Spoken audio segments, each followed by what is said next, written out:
This winter lecture series has been a tradition of the Friends for more years than I've been a member, so I can't tell you how far back it goes. But I know that when people see it advertised or word of mouth gets going, we have a full room like this. So thank you all for making that possible. Yesterday, we only put up 50 chairs. You saw how hard we were working to seat you all today. We love walk-ins, but it really is a good idea if you take that membership application that was on your chair, fill it out, become a member, and then you get advance notice of these things. And you don't have to worry about whether there are enough chairs or enough space in here to come. So if that sounds like a teacher, I was one. So thank you for coming. The theme is all about things that we know and love about Aiken County. Actually, let me rephrase that. It's about Aiken County and probably things you don't know about Aiken County. So this is the first of 6 lectures. If you want to become a series member today and get all 6 lectures for $60, we will let you do that after the program and refund the cash that you paid or apply it to it, however it works out. So it's a deal for you if you take advantage of it. Today, we are here to hear 2 speakers. I will introduce them to you in just a second. The title is The Charleston-Hamburg Railroad, Then and Now. Then was 1833. And even earlier in 1829 when the railroad started construction. Today is obviously February 4th, and they'll tell you what's going on with the railroad today too. So our speakers today are Tom French, who holds a BS in Mechanical Engineering from NC State, an MS in Coastal Engineering, also from NC State. He is the executive director of the Friends of the Best Friend. The Friends of the Best Friend is a 501c3 established here to help protect the actual artifacts of the 1832 Charleston to Hamburg Railroad and to educate the public about their history and also the railroad's significance to South Carolina's and Aiken's history. Tom has been on the board of the Aiken Depot for many years and has been very active in the restoration of the Pullman cars owned by the depot. And our second speaker today, or maybe I've got them out of order, but you'll understand. Tom, raise your hands. We just heard your bio. There, that's Tom. I'm not sure if he's first or second. Okay, and Keith Stephenson is the director of the Savannah River Archaeology Program at the Savannah River site. It is a division of the South Carolina Institute of Archaeology and Anthropology, a state agency with the University of South Carolina, and a primary contractor with the Department of Energy. It is tasked with the management of all prehistoric and historic archaeological properties on the SRS. Keith received his BA and PhD degrees with the University of Georgia Bulldogs. Despite his choice in alma mater, he applied for and was offered gainful employment with the University of South Carolina Gamecocks, where he has worked at the, SRARP, Savannah Riverside Institution of, is that right, Archaeology and Anthropology? Keith? I just call it scrap. Oh. You could have told me earlier, right? Okay. Anyway, he's worked there since 1990. His archaeology interests focus on the early Native American societies that lived in the CSRA some 2,000 years ago. He is also interested in the historical archaeology of the SRS, focusing on the social structure of the rural agricultural communities from the early 1800s till the 1950s.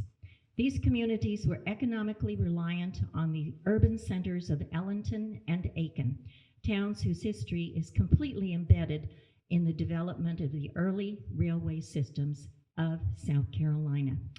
Now, I only have one other announcement to make before they come to the podium, and that is the gift store is open after this ends. Who is first, may I ask? Having not asked and then we need him. He's the sound guy for the second part. Oh, I'll take the sorry, floor. that's fine. Thank you, Kathy. Thank you very much. So, I'm Tom French. I wasn't standing up. I'm sorry. I have a little bit of lower back problems. I know nobody's ever had that. So I'm going to sit while we do this. But I want to set it up for you a little bit, what you're going to see today. And first, I'm going to start off with a personal story. I learned a valuable lesson about giving talks to big groups and overrunning your time. So a couple of weeks ago, my wife and I had a chance to listen to an attorney who was John Lennon's attorney in New York on some copyright infringements. Now, the crowd that was there was about the demographic of this crowd. And so they kept correcting me about which Beatles songs came when and what album covers were what. And he said, I know, but I was worried about the law. And everybody kept saying, we don't care about that. When did that record come out? Did you talk to John? So he started talking and he got to the end of his hour and he kept talking. Tom, we can't hear you in the back. Hold the microphone closer. Closer? Is that better? Much better. So Kathy was motioning, my wife was motioning, so. So this is a fascinating subject, but I noticed after an hour, even all the stalwart fans started to wiggle and then get up and sneak out of the back. It's in a library, and it has lots of side rooms so they could easily slip around and get out. And so I made a mental note that if we give a talk, Keith and I, we're not going to run over that hour by more than 30 seconds because we know that people will start to leave. And we know that that's probably the most fascinating talk I've ever heard. You wanted to keep going, but ours is almost that fascinating. So the first thing we're going to show you is a movie. And when the movie comes on, I ask you to be quiet because we're doing 3 patches on the sound to get it to the speaker. But we want you to be able to hear it. The movie was a genesis of, we got the train tracks and another strip of Hitchcock Woods on the National Register. And in so doing that, I talked to some people that were doing filings, and they said, be prepared for 2 or 2.5 years. And I said, it can't be that hard, just fill out a form. And so I got hooked up with the archives in Columbia, and they're the ones that moderate all this, and they do all the reviews. They gave me 128 pages of instructions and 30-page form. And it took me like 2 months to figure out what parts of the directions replied to what part of the form. So anyway, we worked through that. Fortunately for me, COVID hit. I couldn't go anywhere, do anything. So I sat at my computer and worked on this thing for 2.5 years. And one of Keith's friends, Carl Steen, volunteered to help me. So Carl was doing the archaeology in Columbia, and I was doing the history in Aiken. We got all through. You had to defend it. You have to defend it with a set of slides in Columbia in front of a board that Keith's wife is on the board, so that made me doubly nervous. So we went up and did the slides, and we got through. And since one of our missions at the Friends is to communicate about the tracks, about what the relics look like, and how important they are to the country. So we took the slides and we talked about it. And I have a good friend that's the retired chief of video at SRS. And so I called up Tom Cody and I said, hey, Tom, I want to make a movie out of a pack of slides. He said, we can do that, no problem. But you need a dialogue. You need to have something. I'm going to put sound over on this. We're not going to have you talk. We're going to get a professional. And he needs a script. So Keith and I wrote the script, made this video. It came out 15 minutes. And so it'll give you a good overview of the history and the beginning of the archaeology. So it kind of covers everything. And after we get through the video, I'm going to show you a couple of stationary things that we can talk about and how important they were. And then Keith is going to talk to you about the archaeology and what all they've found and what it means. And then we're going to talk a little bit about what the plans are for the future of the artifacts.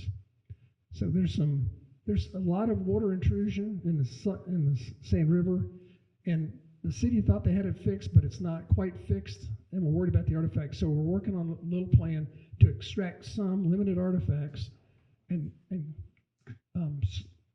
conserve them. This is one that's already been extracted and conserved. This one has not been conserved. You can tell the difference. And if we leave it laying down there much longer, the rest of them will start to really corrode. So, so let's go ahead and show the video, Keith.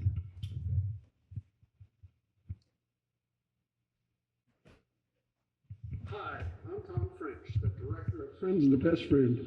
The Friends is a nonprofit organization formed to help protect the artifacts of the 1832 railroad found in Hitchcock Woods, and the Friends organization helps the public understand and appreciate the value of these artifacts. This video will cover the history of the Charleston-Hamburg Railroad built in 1833 and explain why it was so important to South Carolina. Then, the video will show the archaeology that is revealing the artifacts that have been lost since the 1850s. Thanks for visiting and enjoy the video.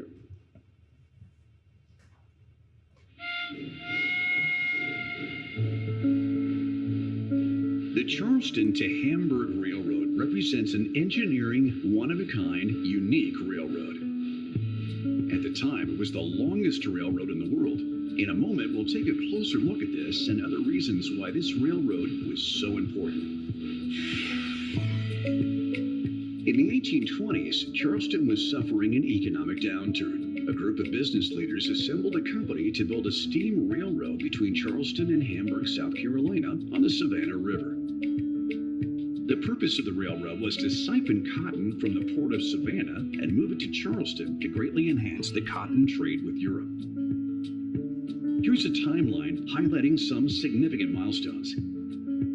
On December 19, 1827, the South Carolina General Assembly chartered the South Carolina Canal and Railroad Company to construct the rail line between Charleston and Hamburg.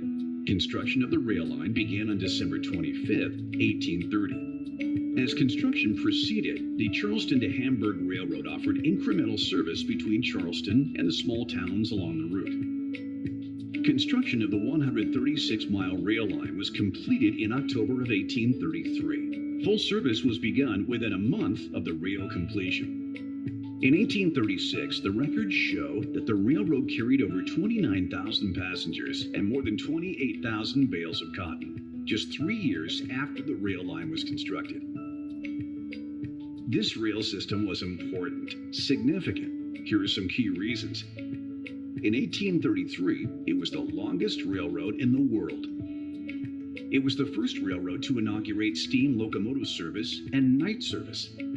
First railroad designed specifically for use by steam locomotives. First railroad in the world to use an 8-wheeled locomotive named the South Carolina. First railroad to use pairs of 4-wheel trucks, like modern freight cars, instead of cars with just 2 axles and 4 wheels, like wagons. Established 5-foot gauge standard for all railroads in the southern U.S. until the 1850s. The first trains to carry U.S. mail between Charleston and Branchville. A railroad that included an inclined plane, one of a few built in the United States. There are many unique features of railroad track in Aiken's Hitchcock Woods, a 2,000-acre urban forest. The earliest railroad tracks in their original location in existence in the world. The only intact wooden double track in existence in the world. The only intact iron-capped wooden railroad tracks in existence in the world. The only wooden inclined plane railroad tracks in existence in the world with the original pulleys still in place. And both types of iron caps still exist in Hitchcock Woods. Here's a map of South Carolina showing the general route that was selected for the railroad passing through Aiken. And here's a detailed view showing the route from Charleston to Hamburg. The lower portion of the map is a detailed drawing of the elevation changes between Charleston and Aiken. The highest point on the map is Aiken. This created a problem because of the rapid change in elevation between Aiken and Warrenville, South Carolina. It was an approximately 180 feet incline in a distance of 3,800 feet. The railroad decided to build an inclined plane to raise and lower the train cars of the distance. There were no locomotives at the time that had the horsepower that could handle the hill. This map is a detailed survey of Aiken, showing the path of the railroad down Park Avenue and turning to begin the descent down the hill to Warrenville. If you look carefully at the map, you will see a siding in Aiken on the flat portion of Park Avenue. This would allow the trains to pass each other coming in from Charleston and the train coming up the hill from Hamburg. You can also notice that at the end of the curves is a location for the steam engine that powered the rope that pulled the trains up the hill and lowered an opposite set of cars down the hill. The steam engine is mounted just past the beginning of the double track that ran down the hill. This map is an aerial view of the incline plane. The part that is labeled Aiken is the rail coming along Park Avenue and then turning to change to double rail and begin the descent to the lower grade along the Sand River, heading toward Hamburg, South Carolina. The top of the double rail was flat to allow cars to be disconnected for the trip to Charleston and connected for the trip downhill. You will notice that at the bottom of the hill, the track is a mirror image of the track in Aiken. It also had a flat section of the double rail to allow for the cars to be connected and disconnected. The sidings at the top and bottom would allow the cars coming from Hamburg to pass the cars coming down the hill on their way to Hamburg. The cars at the top of the hill would allow cars heading to Charleston to pass the cars heading to Hamburg. With this arrangement, the cars could be arriving and going up and down the incline on a very predictable schedule. The sidings every 10 miles on the trip from Charleston to Hamburg would allow for adding water, food, and two-way traffic. This meant that the rails could handle multiple trains a day in each direction.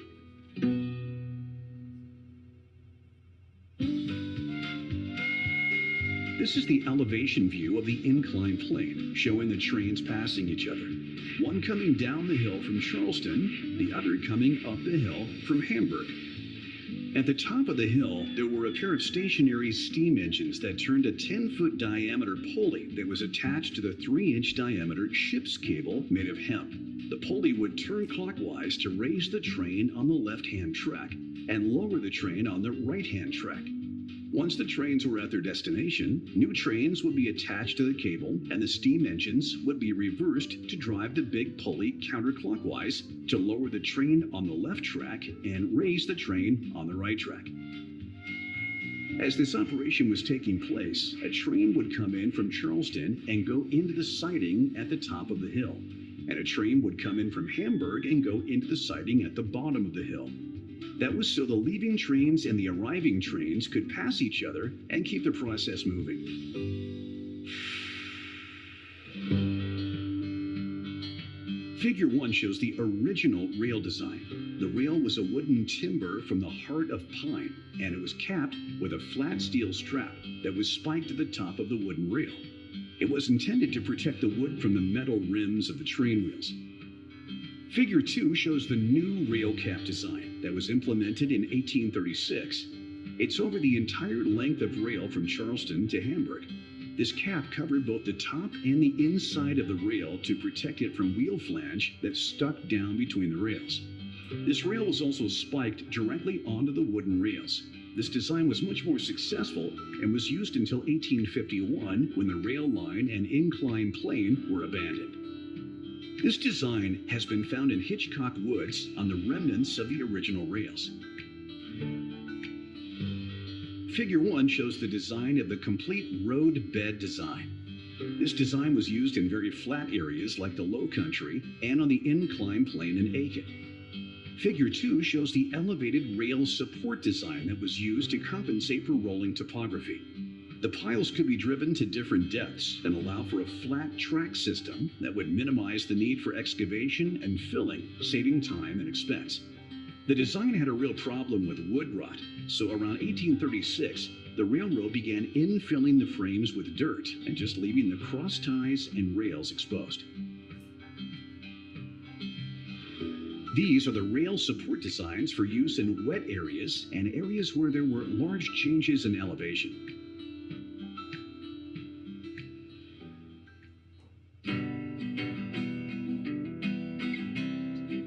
During the contract survey of Hitchcock Woods in 2017 for archaeological sites, a partial set of railroad tracks were discovered eroding out of the bed of Sand River. To further investigate the context of these remains, which were thought to be a segment of the inclined plane, an archaeological excavation was conducted in April 2018. A series of exploratory trenches were dug the width of Sand River to expose sections of the parallel tracks. All the structural components of the inclined plane exposed during excavation were photographed and recorded in their exact location with precise drawings to scale. At the close of the excavations, the trench units were backfilled so that the railroad remains would not be exposed to the elements and thereby preserved as they have been for the past 150 years. The complete removal and preservation process of these components must wait until funding and a conservation location are required. As discussed, archaeology was conducted to expose the tracks of the inclined plane and compare the structural integrity to the historical descriptions of the original engineer's designs. This plan view drawing of several sections of the inclined plane reveal that its structural components are relatively intact in their original positions. Drawn are portions of 4 wooden rails running parallel to one another with flanged iron straps fixed to the upper wooden beams or sills. These longitudinal rails overlay cross ties that were fixed to a set of lower longitudinal wooden beams. Also present are 3 iron wheels or cable rollers. 2 were in their original locations, and a third that was dislodged slightly from its original place. In 2017, portions of several wooden beams of the actual inclined plane were found exposed through erosion of the floor of Sand River. These beams had been buried by the sediment of Sand River, which helped preserve them from complete decay. A section of a thick concrete retaining wall built in the 1970s to support the edge of Sand River can be seen here after it was undermined by erosion and fell into the riverbed. Stormwater cascading over the fallen concrete walls tended to re-expose the wooden beams. In 2018, an archaeological excavation was conducted to learn more about the structure of the inclined plane. 9 exploratory trenches were excavated as time did not allow for a complete excavation of the entire portion of inclined plane buried in Sand River. The archaeological context showed that the remains of the inclined plane was buried to a depth between 1 to 2 feet of sediment, and that its length in Sand River measured approximately 125 feet. The excavations also reveal the architectural structure of the inclined plane regarding the placement of iron riles, longitudinal wooden beams or sills, and cross wooden beams or cross ties. DNR archaeologist Elizabeth Farkas hand-excavated soil to completely expose the parallel rails and cross ties. After the excavation was completed, she made a record of these features in their exact position with scale drawings and photographs. Notice the iron wheel on her left. This artifact was an essential part to the structure and mechanism of the inclined plane. Among the artifacts recovered during excavation was a 4-spoked iron wheel, approximately 1 foot in diameter, that functioned as cable roller for the inclined plane. The wheel shown here was discovered in its original position, upright and aligned with the tracks. Its axle is attached to the wooden box with brackets. The positions of the excavated wheels are consistent with the descriptions of the rollers that supported the hemp cable used to hoist railroad cars up and down the inclined plane. This is the iron cable roller, conserved for preservation, and is on display in this museum. Also recovered during the excavation was a 7-foot-long flanged iron strap with tapered holes down the center for the spikes that held the iron strap to the top of a wooden rail, like the one shown here. The gauge between the 2 sets of parallel wooden rails was 5 feet, and although deteriorated, the rail timbers measured 6 inches in width and 10 inches in height. The flanged iron strap measured 3.5 inches wide, and the flange protruded ½ an inch below the lower surface of the bar. These measurements are all consistent with the iron strap and wooden rails used in railroad construction. The iron strap was conserved for preservation and is on display in this museum. This is a photograph of the area known as Cathedral Isle at the edge of Hitchcock Woods that is closest to Warrenville. This is the location the track would have run along to exit what is now the Hitchcock Woods on its way to Warrenville. This area is a wide water feature that has a broad, shallow, flowing swamp that was fed by the Sand River and other springs. This obstacle was crossed in the 1830s by a series of tall trestles with rails running along the top. During the mid to late 1830s, wood rot was a huge issue, solved by infilling all of the raised track from Charleston to Hamburg with dirt. It is believed that this infilling is what gives the current structure its unique appearance. This drawing shows what the section of track would have looked like in 1832. On September 23, 2021, the South Carolina Railroad was entered in the National Register of Historic Places.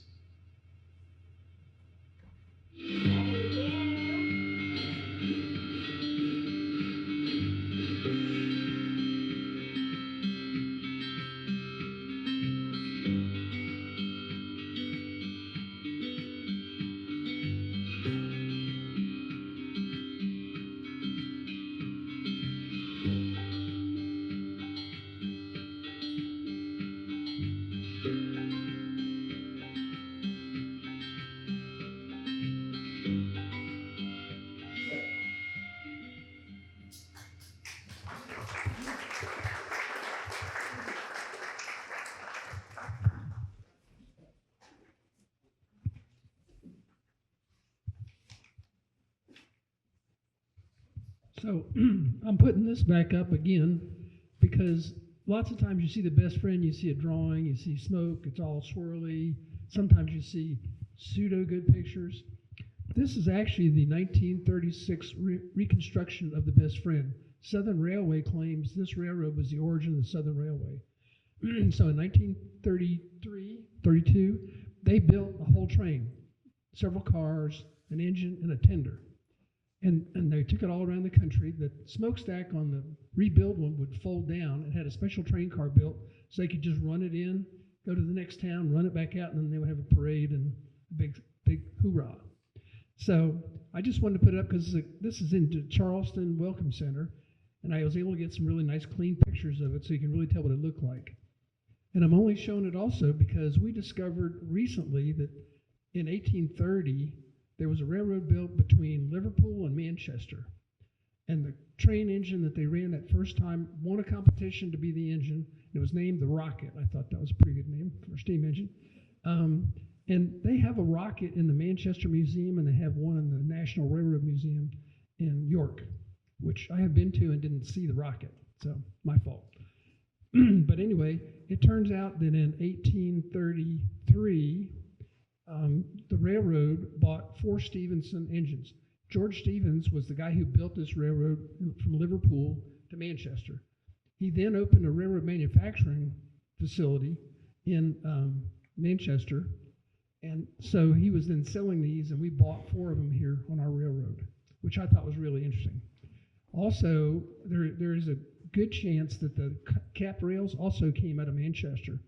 And they could have come across his railroad because it was already running. They were running 9 trips a day, and they would take it to Liverpool, and there was inclined plane down to the docks in Liverpool, so they could take very large loads and take it down to the docks, load it on the ships, take incoming cotton from South Carolina probably, and bring it back up to Manchester where they would make cloth out of it. So it's just interesting. Keith actually discovered this on YouTube. And so we were looking at it, and the more we looked at it, the more similarities we saw between the 2 railroads. And they were obviously talking to each other if they were buying equipment back and forth. So they were sharing their technology, which I thought was very interesting. So if you want to know what the rocket looks like, the rocket looks almost like this. It's almost identical. Same concept, and that's called, if you're a railroad geek, that'd be called a 040.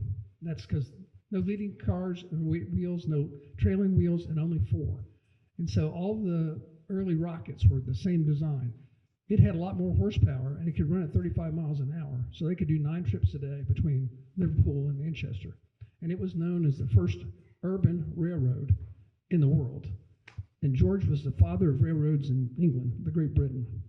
So it was interesting, all these ties that happened through history. So, and now Keith is going to be Vanna for me. More like Mother Ginger.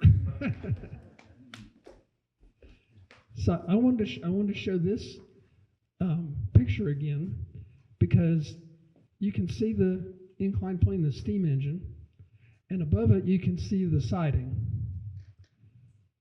And the reason that siding is important was when I was doing the research and I found out that we carried 26,000 passengers in 1836, I could not figure out how they did that. In my mind and many other people's minds, there was one engine going up and down the track, carrying a few loads a day. But that's not true. They have one of these sidings every 10 miles for water and wood. And every time there was a siding, they could pull one engine off coming up and run one going down. So they were running 20 engines at a time, all the time. So they could carry a lot of freight and a lot of people. So it was much different than my mental image of this whole thing. So I thought it was worth taking a minute to talk about that. Okay, thank you, Tom. All right, so we're working in tandem. We're working in tandem today, so I've just been tagged. My name's Keith Stephenson. I am not a train geek. I am not a mechanical engineer. I am not a locomotive engineer. I really don't know anything about trains. But we have two train geeks here. Tom is one, and Howard waits in the back. So if you have technical questions or you are a train geek, those are the two to see. Howard has published.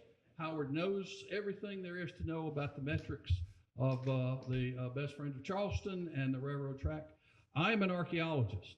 I know how to dig things out of the ground that are buried, right, scientifically. So that's what I'm going to talk about the rest of the half hour here, is just where the tracks are located that we're eroding out in Sand River and what we did to try to better understand their structure, their construction, their makeup. And then Tom and I'll say a few words at the end about how we're trying to, or planning to conserve what's left of the railroad tracks there. So this Hitchcock Woods map, everybody's familiar with Hitchcock Woods map. Everybody's been to Hitchcock Woods? Yep. Okay, so this, oops, wrong. This is the location of the exposed railroad tracks in Sand River. Okay, so if you park here at the cabin and you come in on Devil's Backbone Trail, you'll walk down, and this is Sand River. Here's the trail. It's right at the base of Sand River along the trail. Okay, so everybody knows where we're talking about. Okay, this is a historic map of Aiken, and what I've overlaid it on a LiDAR area of partially of Hitchcock and partially of Aiken itself. And this map is a later map, so you can actually see that's the railroad, Norfolk Southern Railroad today. That's the railroad bed today. We call it, locally, we call it the cut, right? All right, so, but this also shows the incline. Of course, it had been abandoned by the time of this map, but it does show Curve Street, the incline coming down, and then this is the location of the tracks. So this is Devil's Backbone Trail. So if you walk along here and then you lean over, I think Bennett's put a fence up so you can't fall down. It's about 25 feet up, and they're down in the gorge. That's where you can see them. As they're still exposed, okay? So, what is an inclined plane? Well, first, let me show. First, I wanted to say that archaeologists that worked surveyed Hitchcock Woods in 2016, 17, they defined, among the many archaeological sites they found, one was the train route. And they've got it pictured here, and we call it site number 38, AK 1156, and that's a state site number. That's just a system we have. So that's the 1,156 site found in Aiken County. Indian sites, prehistoric sites all together, okay? That's the location of where the rails are exposed in Sand River. This would be the incline, this first segment here. And that basically follows Devil's Backbone, right? All right. The second part, once the incline ends and the train is on its way to Hamburg, runs along Peekaboo Trail, would have run along Peekaboo Trail, okay, basically, technically. And then the final, before it goes out of Hitchcock into the valley, is along Cathedral Aisle, that long straight shot. And I think if we excavated down into Cathedral Aisle, we would find more of the train tracks. I would think that they were covered up and buried there.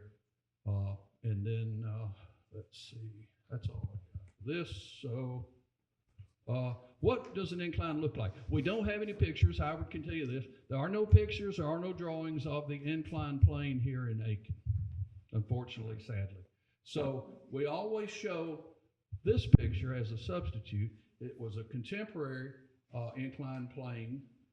It was the Allegheny Portage Railroad, part of the system, railroad system in Pennsylvania. And this is similar to what it would have looked like.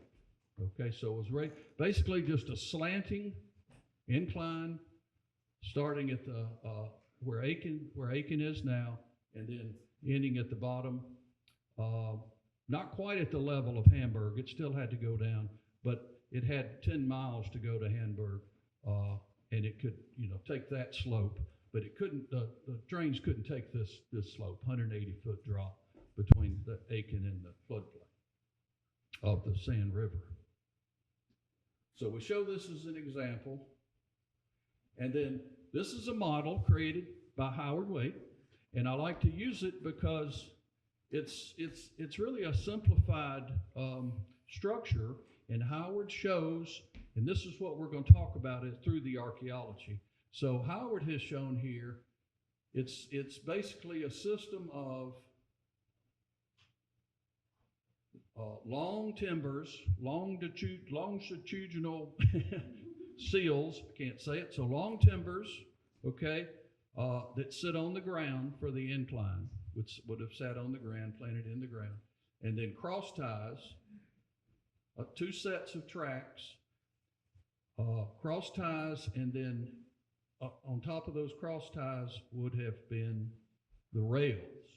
Now, in this sense, my understanding is the rails are wooden. The iron on the top is not considered part of the rail. It is there to cap the rail to protect the wood from the impact of the train in motion. Okay, so when they talk about railroads, then they talked about the wooden rails. Okay, same in Manchester, I think. Is that correct?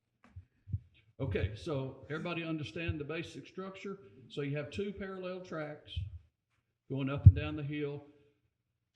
Again, matter of debate, I'd say about 3/4 of a mile long, the incline.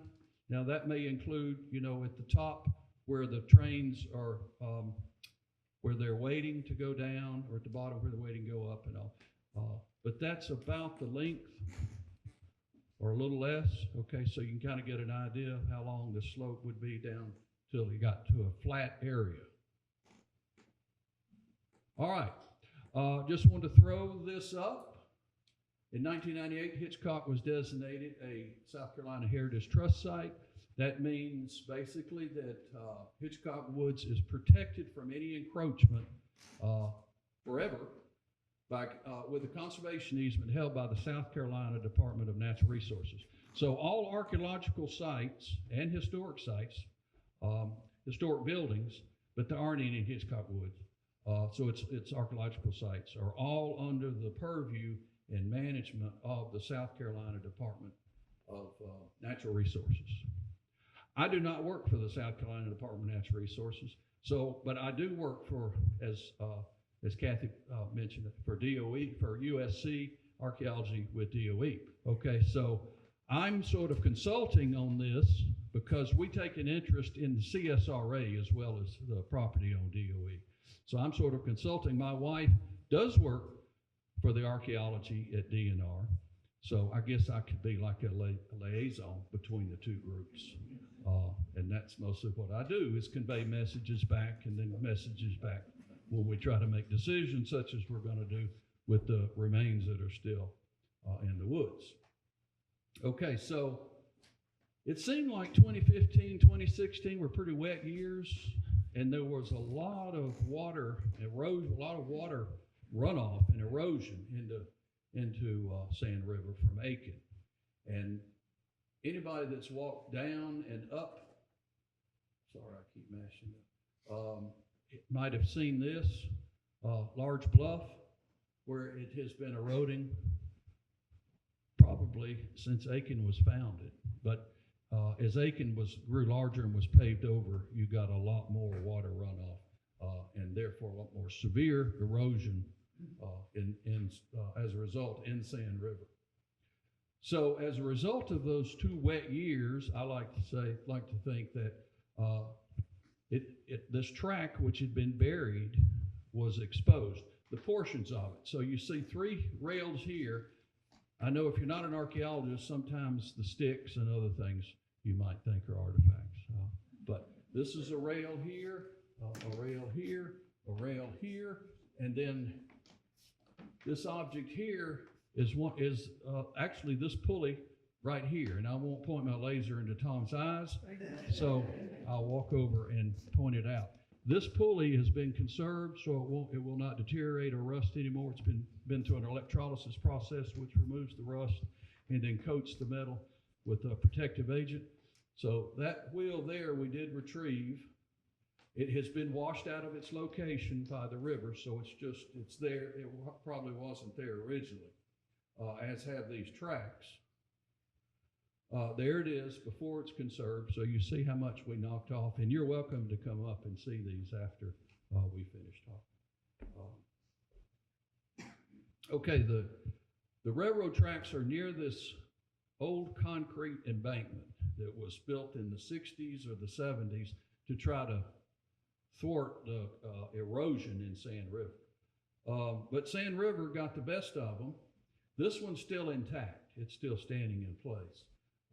But Sand River undermined 4 or so of the other slabs, and you see them toppled and laid here in the river. So, as anybody that lives on the coast knows, it's hard to stop the water when it wants to go somewhere and do something. All right. The other thing here is the part of the track and the iron cap that has been covered by the cement slabs as they slid or fell down. So it was exposed, and then the tracks fell on top, and it cracked it here, and it runs up under this slab here. So that's another rail. I'm going to pull all this together and try to explain what we've got going on here, because I'm going to have rails going everywhere until we get to the final excavation. Okay, so let's see. Yeah. All right. Archaeology. Here we're having to clear off just the top of Sand River. It's like digging on the beach, right? So we're just clearing it off so we can get down to where the rails are exposed. Archaeology is a destructive process itself. What I mean by that is when we dig into any archaeological artifacts or features, we basically destroy them because they have been preserved in a context, and once we go into that context, we've uncovered them. Now, these we left in place, but a lot of times we take the artifacts back, okay? So we are very careful about how we record and how we make records of everything, photographic records.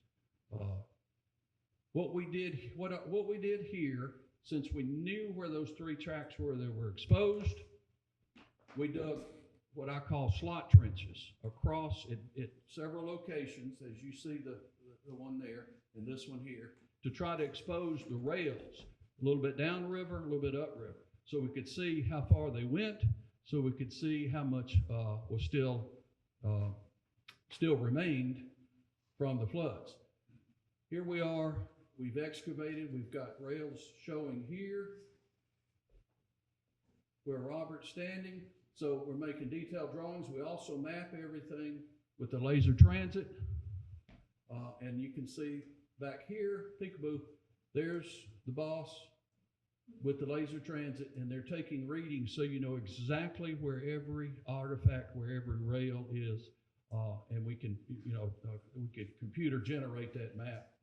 I thought this was interesting. This says do not enter. That sign's been hanging there for decades. That's because before the city corrected it, they didn't want you walking upstream toward the headwaters, because if you got caught in a flash flood, it could just wipe you out. So they would have these hanging signs, do not enter, danger. Aiken Police Department will find you, things like that. But that's all been mediated. Is that right? Okay, so this is one of the maps that we've generated. Yeah. Can I make a comment about that? Sure. So the city did spend a whole lot of time and a whole lot of money to build these underground reservoirs, which are right up from where we're talking about. And it's to let the water go at a very controlled rate. And it's a smart tanks. It watches the weather reports. It calculates how much water's coming. It calculates if it's got enough space. If it doesn't, it releases water. And it's supposed to stop this big flow of water. What was happening that Aiken has so much runoff, there was a 10-foot diameter pipe that came in right at the head of the river, right below, where we're working right below that. And when they get a heavy rain in Aiken, it would be the 10-foot pipe would be completely full. And when the water would come down, Bennett showed me a video. I thought it would come down as like a creek. It came down like a wall of water. So we had tried putting some concrete blocks in the river to accumulate sand. When the first time they had a heavy rain, that wall of water came down and blew all these 2-ton blocks just completely out of the way. It was amazing. You can't believe how much water comes down there before they got these underground containments in. So I just wanted to make a comment about why it was. So a lot of this sand, I've walked the river, a lot of this sand went down the river, dropped 2 feet all the way down the length pretty much, and all end up in Barton's Pond. If you haven't been to Barton's Pond lately, if you ride your horses down there or walk, it's now a big flat sand place with about 1 inch of water running across it. It's totally different. But all that sand came out of the river. So. Okay, so this is one of the maps that we've put together, and there's a lot to it. So I'm just throwing it up here as sort of a heuristic. So this is Sand River. This is the Sand River bed, the basis of it. And on either side, there are embankments about 20, 25 feet tall, and I assume that's mostly from erosion. What we've done, these are the concrete slabs that have fallen over, that have slid down. This is the one that's intact. These 4 have slid over and fallen down, covered up some of the rails here. We dug these trenches to see if we could find the rails, and so we did find pieces and parts and aspects of, but we focused right here because this is where most of the railway was intact. So for the rest of the talk, next 5 minutes or so, I'm going to focus on the archaeology here, okay, and try to explain to you what we found and the structure of this. All right, again, just slot trenches, sort of exploratory trenches, trying to find portions of this structure. Once we found, I call that area 5 on that map in the middle, we began to open up more area. This is usually how we do archaeology, try to expose a larger area so we can get a better idea of what's happening at the sites. Here we are opening up, and we're starting to find pieces. Here's another pulley that's in place where it should be. Here's a rail. There's a rail, there's a rail. There'll be another one over here, and there will be one here that we didn't really expose, and I'll explain what all these rails, as best I can, come together. Now we're looking at that pulley again, this time upriver. This is looking downriver, upriver.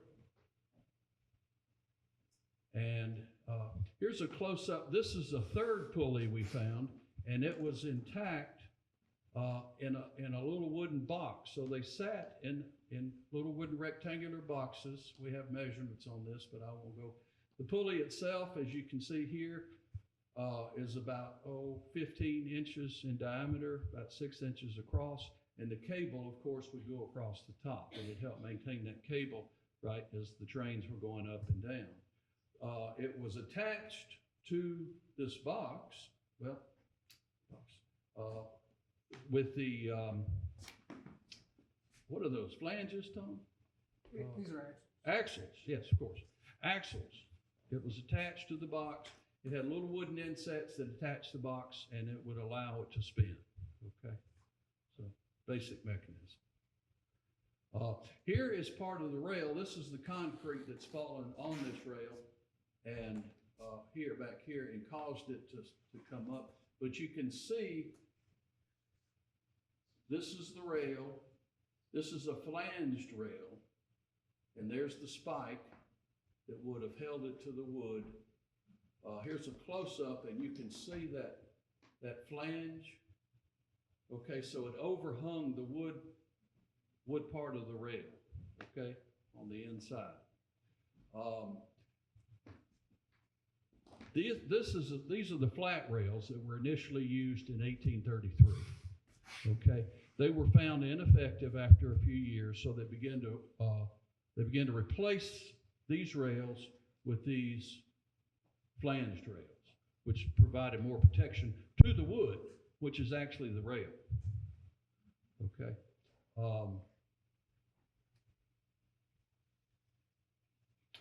Sometime we get little friends that visit, come out, curiosity, come out to see what we're doing.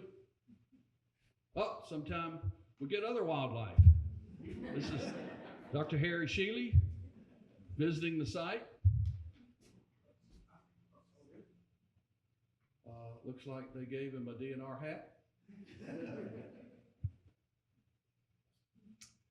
Okay, this is the crew finishing up excavations in this Area 5 block excavation. And you can see now we're getting part of the structure of the railroad here. And I'm going to see if we can clear these people out of the way. Oh, first, Tom wanted me to show this. We have it, but I didn't bring it. Tariq Ghaffar is a metal detectorist, and he was detecting for odds and ends in the riverbed, and he found this spike that's embedded in the wood knot. Okay, so the wood is either rotted around it or it's gotten pulled out, but it's still got the knot of wood that it went through, showing how good this heart pine. This was all built out of heart pine, yellow wood, the entire structure. Okay, so this is the field member, and she is mapping the rails. This is the longitudinal this is the long rail, the seals. Okay. These, of course, are the cross ties, and these are the wooden rails, and then you see the iron cap on the top. So that is an actual rail in place from the original incline railroad about 200 years ago. And you see the notching here, so you could see these were they were notched, and then these rails were laid in for the cross ties. Okay, does that make sense so far? So here's the final product. So what are we looking at? Well, there's a couple of things. We've got we expected this. We've got our rails, and there's one over here. So this pulley, we've expected a pulley, especially since we found one out on the surface. And it is in a little box there in place, and there would be a rail on the far side. So there's two rails there. So that's one of the tracks. Okay. This rail here and the rail you can't see that's still buried, and the pulley would be in the middle. All right. Then we have a rail here and a rail that's just out of view here. And that will be the second set of rails. Okay, so that's 4 rails, 2 sets of 2 rails each. But then all of a sudden we've got one in the middle. Now this is what's fun about archaeology, because we know what we're expecting to see, but then you'll always turn up something that you don't expect. So we've got an odd rail, and it's in place because you can see where it's been cut and the rail has been set in, the wood rail. Now there's no long rail under it. It's just sort of sitting up on top between these 2 cross ties. We really don't know what that is all about. There probably was some function to that, unless Howard can figure it out. and he may have. I do not know, archaeologically speaking, why this middle rail is here and in place. It's not like it's just been pushed out and it's floated over there. It's really, it's actually where it should be from 200 years ago. This bar here, we don't know what it's for either. Okay, they did have tracks that switched. Now again, I don't understand the mechanism, and I'm not going to try to get into it. And we think this might be part of to help the track switch back and forth. But the boards, the rails might move with it, but the boards don't move. Anyway, we think it might be sort of a tension wire between these tracks to help hold them in place. Okay, so the tracks, it'll hold the tracks, but when the train's running over it, but it'll also allow it to move, but not to move apart. Okay, so that's the best that we can come up with at this point. Okay, so we're looking at our tracks and we're comparing them to Howard Waite's model, and you can see I'll use this middle rail here. You can see the long rail underneath it, which is this rail here, or in this case it would be the one on the inside because this is an inner rail. Here's the outer rail, and then you see the cross ties, which Howard has placed here, and then you see the rail itself that sits on top of the cross ties, and they're 5 feet apart. Each rail is, I understand that's the gauge of the train, so they're 5 feet apart, rail to rail here, rail to rail here. So Howard's model helped us in interpreting what we've got here. So models are good. What does the scientists say? All models are wrong, but some are useful. Right, Howard? Okay, so here's a plan view. Again, another one of our maps. We love our maps. And what I've done is I've drawn lines here. So there's a rail we call rail 1, but it's out of place. It was washed into the river, so it doesn't have anything to do with this structure. So if we ignore that one, this rail here is intact. That's the outer rail of one set. Here's the inner rail of one set. There's a pulley in between where it should be. It's out. It got washed out of place, but that's where we found it, and that's where it would be. Here's a second wheel, pulley wheel, in place. There's a rail, and then you see this line here. That's our fourth rail. So 1, 2, 3, 4, and then this odd rail in the middle that we don't know what to do with, but it's there. And then we found a third wheel. Wheels are about, I think, 20 feet apart, up and down the incline to hold the rope, guide the rope. So we found 2 pulley wheels in place, and a third one that's out of place, and then a fourth one which was laying on top of the sand river. Okay. Why don't we do some questions? Sure. We're running out of John Lennon time. Okay. I can wrap it up. So that's what it would have looked like, more or less, then. And this is what it looks like today. Steve Silver took this photograph, sent it as an alarm to all of us in the group, on the committee, said Steve was walking his dog in Hitchcock, minding his own business. He leaned over and saw the water mess down here with the track still sticking out. We covered them all back up when we excavated. We tried to keep sand on them. We piled sandbags in the river here. You can see these sandbags they've washed out. Tom mentioned large cement blocks across the river, but it's just not holding sand, and that's the only way to preserve these is an anaerobic environment, to be covered up in sand. So Steve took this picture January the 17th. So this is the condition now, and Tom will talk a little more, but this is what we're trying to do now. Since we can't keep them covered and preserved, we're going to try to figure out another way. So I badgered Keith into calling Sean, who's head of DNR, and get him engaged. And Bennett has also contacted Sean. And I think what we're going to try to do is we're going to try and go in and selectively pick pieces of what you see there, take them out of the woods, and put them in a conservation bath. It turns out the city has a building that's perfect for doing it. And I've started approaching the city that they should give us this building for the 3-year use.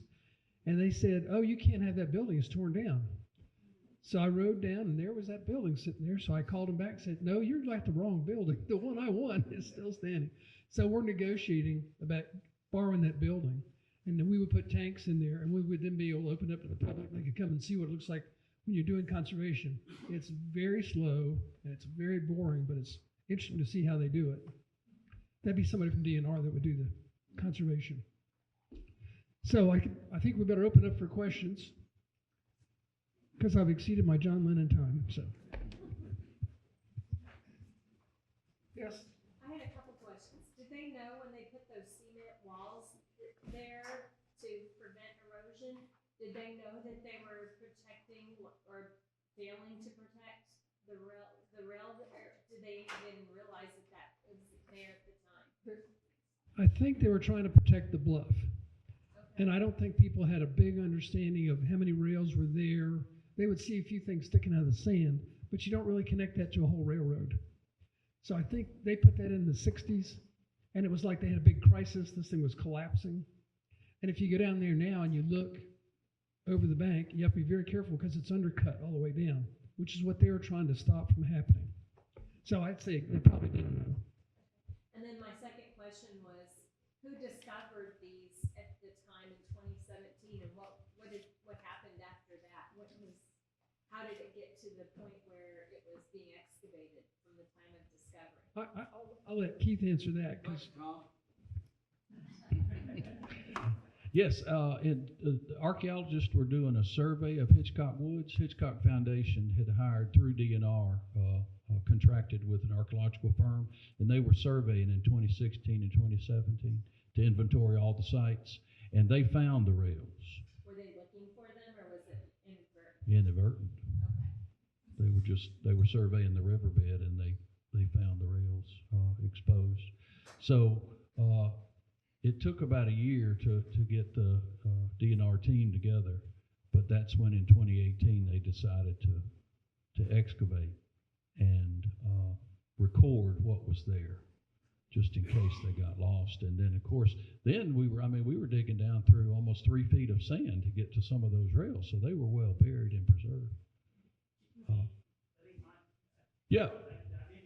Yeah. Understanding, so that the original archaeological survey of the Hitchcock Woods was very broad, and they were looking for Indian artifacts and Right. arrowheads and so forth. I believe there were people in town who were aware of some of these were sticking up, and so there was some sort of interaction of some folks in town who knew there was some stuff there with the archaeological team. Okay. They went and did some preliminary enough, so this is really worth looking at, and then came back. Okay. Okay, good. More formally, Sure. To do the work that Yeah. So Steve clarified it was local alerted the archaeologists. What about the engine house? Is there any engine house on top? Well, I would have to refer you to Howard Waite about the engine house, and he's behind. I can give you a real quick answer. Give us a quick answer, Howard. So, it's more like folklore at the moment, but I believe that the remains of the engine house are still there. I believe that large piece of machinery is still there, right where it originally was. Long story. Jump right in time. Is there something built on top of it now? Yes, it's called, Highland Park Avenue. Yeah, but when you go down, the engine house is located, when you're on Park Avenue, you're driving, to the west, you get past the fountain at the old post office, you start going around that curve, headed down Highland Park. As you start going down the slope, Highland Park Terrace intersects and goes off to the right. The engine house straddled basically. It's somewhere probably within a 60-foot span up and down. I'm not absolutely certain. But the engine house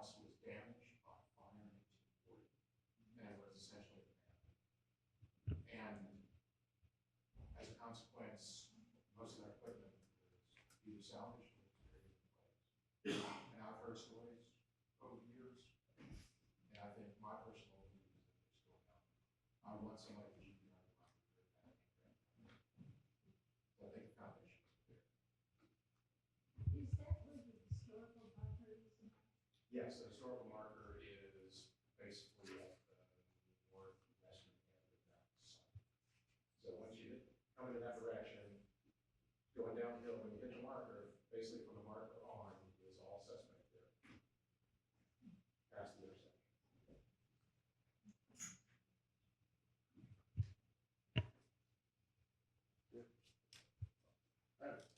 So Keith, was it all hard time? Or was no cypress was found at all? Wow.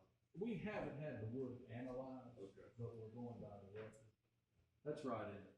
What? Hard pine?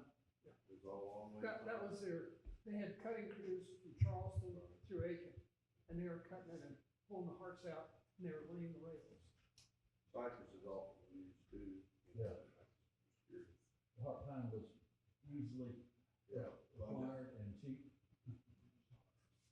I'm just trying to get an idea where Sure. Sand River this is this once you, go passing Right. the car, like before you get to Memorial Day? Before you get- halfway, Actually, about 2/3 of the way. So into the left over? the trail will sort of turn, and then you're headed toward the Memorial Gate entrance. And then if you look up, there's a fence run along that high bluff, and you can walk over and look over that fence and down and see the trail. But be real So- careful, don't Yeah, go out don't- on the cliff, because they're all undercut. Well, Steve Silver can do it, I Yeah, go ahead. I know where it is too. But let me just make a point that I made when Howard talked, which Keith also talked about. So this site is under the management of SCDNR now. And from a technical legal standpoint, no one is allowed to just touch or disturb We don't go those down. artifacts except under their direct supervision. So while there is a place, as Keith just said, where you can actually walk down and you can actually look from above on the bluff and see some of these things, I think that would be something that people might want to do. To go down there or to try to touch any of those things is really not something that we want to encourage anybody to do, because the point is we want to protect those artifacts, we want to conserve the ones that we can, and as maybe Tom was going to talk to that a little bit, there is there's effort underway to try to bring those artifacts to be displayed here in Aiken as part of an effort to try to expand and transform the mission of the depot to be more of a comprehensive Aiken Railroad Museum, where those artifacts would be on display in that museum. So that's a process to come, but that's where all this is trying to. Yeah, and what I want to add to that is that I'm now convinced through my own work and through, I now have a model of the entire inclined plane scale, digitally. I've recreated it from the documentation, from everything, on the actual terrain. Okay. So I can take a half-mile tracks, fit them into the landscape. And I'm convinced that most of the Sand River is actually man-made. And that stretch, a little ways upriver from Memorial Gate and downriver and around the bend, headed into the old, what was the old Lover's Lane Trail that is now abandoned. The old trail. All of that stretch is actually man-made. They altered the.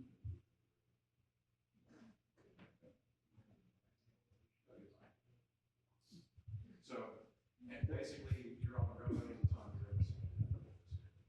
Right. You can stand there and just leave. Well, that's a good point, Howard, because, the question, and I didn't broach it, is why are these tracks down in the bed of Sand River? 25 feet below. Is that where they were placed originally somehow? Or did they possibly drop down to that level? And Howard may have more answers. Right now, I can't really answer. Howard can answer. I know, it sounds silly for me to say. Yeah, no, go ahead, Howard. Exactly. But, if you read the paper, if you read the paper that I wrote, which I was really, I think, my main contribution to the paper was right out there to document what we knew about the tracks, and so that we could identify them. I postulated, I really didn't believe at the time, I thought the tracks were above, and that they had sunk, because they're very much built like an Amish barn. They're all pegs and wedges and a solid structure. And I just had to assume, I couldn't fathom the idea that now were those tracks. But now that I've worked with the actual terrain, the actual dimensions, the actual models, and I've used the actual locations, yeah, you're exactly. We were filled in. My best theory is that that's just the loose rail. It's actually upside. It's not, and again, I love the fact that Keith, you pointed out that the rails are the wooden part, and the iron stuff is not a rail, it's just a bar for protection. So that's actually a piece of bar, flange bar. It's upside down. And I think that my personal, I don't know how we got there. My personal belief is that it probably washed further upstream with a huge collapse. 7, further upstream, that tore out a lot of what really was the remaining road there. That probably was on a lot like that. And my guess is that but I think it's just And I tend to agree with Howard, and so does Tom. So I want to point out that I actually agree with Howard about something. This is the first in a few years. I have different reasoning, but I think Howard's exactly right. They were laid in that river. Right. Howard has modeled it, apparently, and that's really what needed to be done. We need to do some geomorphic studies of where the stream bed, if it's man-made, human intervention. But the archaeology also shows that it's intact. First of all, even though, as Howard pointed out, they're built as strong as an Amish barn, if you live in Amish paradise, that, and maybe they could, but I don't think so. Archaeologically, when I've seen things that settle out, they usually fall apart. And these are right in place, and around that pulley box is embedded in clay. It looks like it was intentionally set in that clay to keep it stationary, but the tracks look like they're in place. So archaeologically, I never really agreed with the idea that it had slipped, and it didn't just fall down. It could have been undermined and slowly slid down.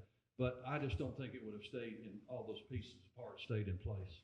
Did the pulley box have any sort of bearings, or was it just straight back from the axle to the pulley box? I don't have an answer to that.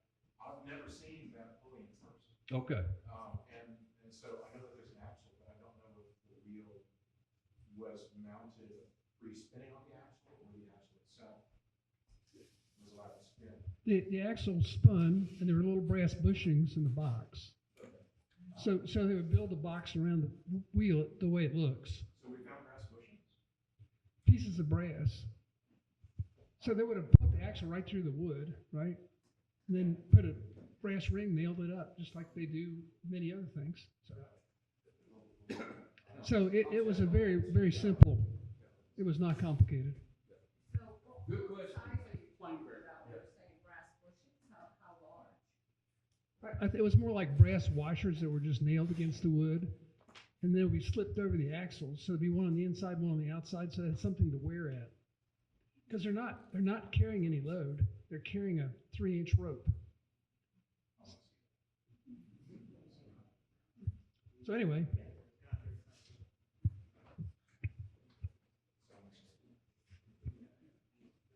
Okay. Thank you.